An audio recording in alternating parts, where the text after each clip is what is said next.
Ang matandang puno ng oak ay nakatayong matangkat, ang mga sanga nito ay umaabot na parang mga daliring kulot.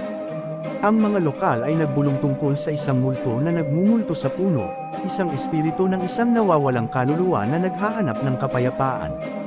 Isang gabing naliliwanagan ng buwan, nagpasya ang isang grupo ng matatapang na teenager na siyasatin ang alamat. Habang papalapit sila sa puno, isang malabong figure ang lumitaw sa kanilang harapan, ang ethereal na anyo nito ay umiindayog sa simoy ng hangin. Napabuntong hininga ang mga kabataan sa sindak at takot, hindi sigurado kung ano ang gagawin.